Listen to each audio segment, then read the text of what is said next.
Birmingham civil rights organizer called a meeting of young activists in Raleigh, North Carolina.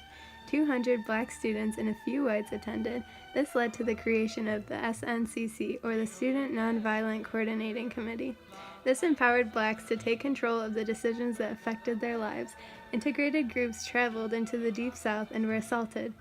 The high point of the protest happened in Birmingham. Many of the Freedom Riders were arrested, but their actions led to the Interstate Commerce Commission to order buses and terminals to be desegregated. In Birmingham, Klansmen attacked riders with bats and chains while police refused to intervene. In September, a bomb exploded at a Black Baptist church in Birmingham, killing 4 young girls. 2 weeks before this, 250,000 black and white Americans had the March on Washington. This was considered the high point on nonviolent civil rights movement. The slogan was jobs and freedom. This is where Martin Luther King delivered his I Have a Dream speech. John F. Kennedy served as president for less than 3 years. His administration is widely viewed today as a movement of youthful glamour, soaring hopes, and dynamic leadership. Kennedy's agenda envisioned new initiatives aimed at countering communist influence in the world. He established the Peace Corps, which sent young Americans abroad to aid in the economic and educational progress of developing countries. This improved the image of the U.S.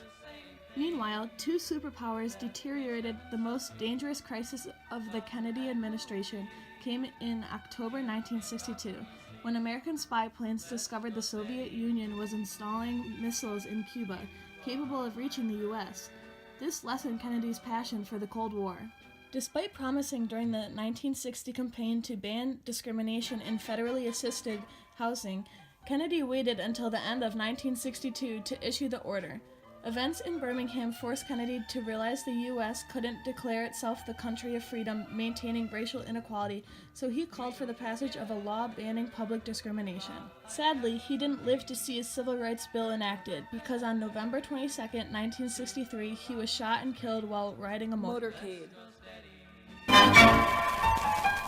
Lyndon was far more interested than Kennedy in domestic reform. He continued to hold the New Deal view that government had the obligation to assist less fortunate members of society.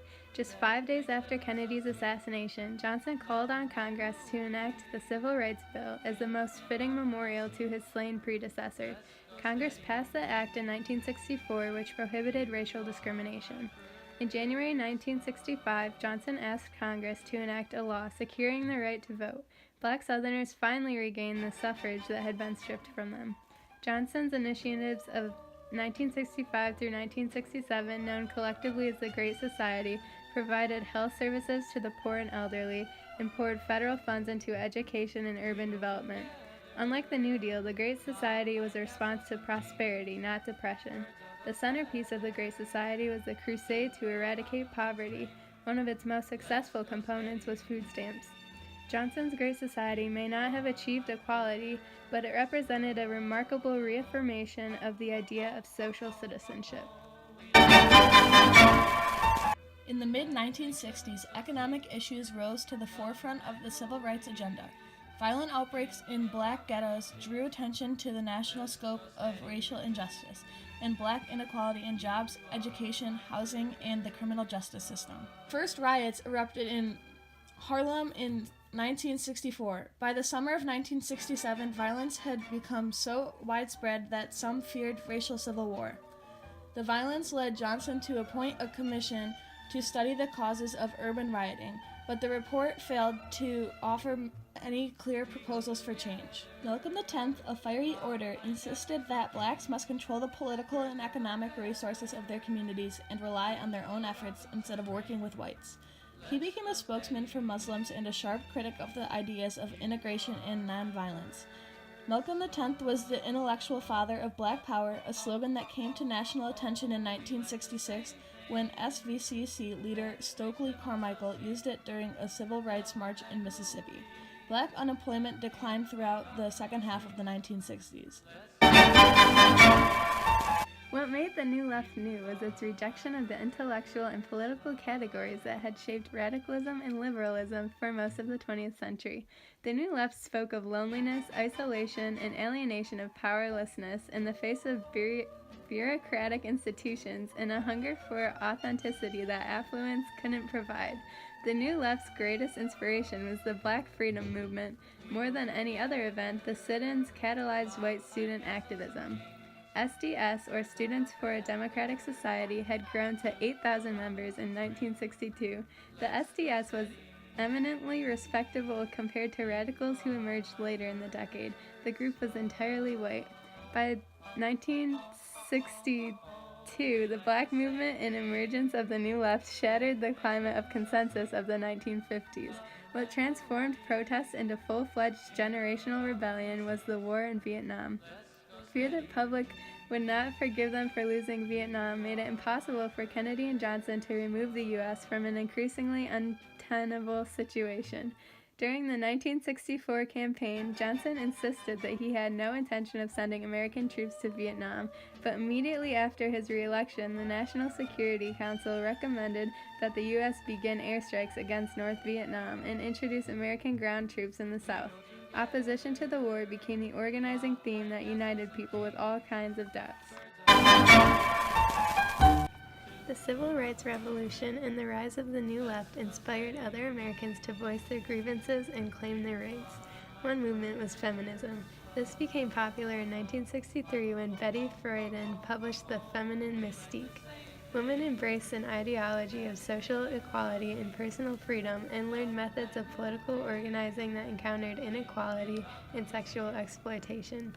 Another movement was Latino activism, as well as the fight for red power. These were inspired by Black movements. The Latinos wanted legal rights, while the Indians wanted to be integrated into American mainstream.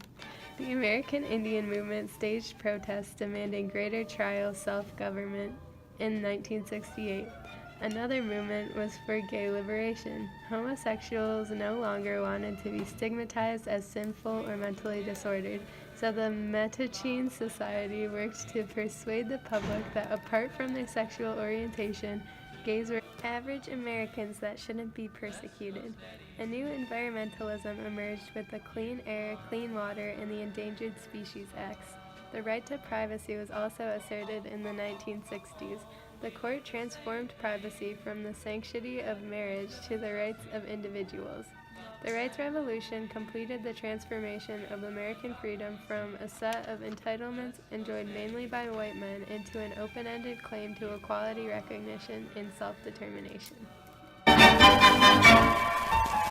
The 60s reached their climax in 1968, a year when momentous events succeeded each other so rapidly that the foundations of society seemed to be dissolving.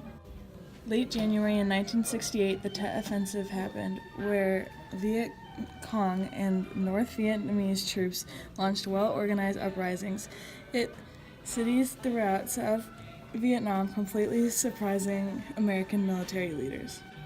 In August of 1968, Nixon capped a remarkable political comeback by winning the Republican nomination.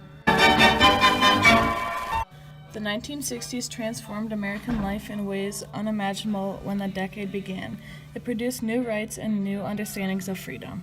Oh God, it's recording!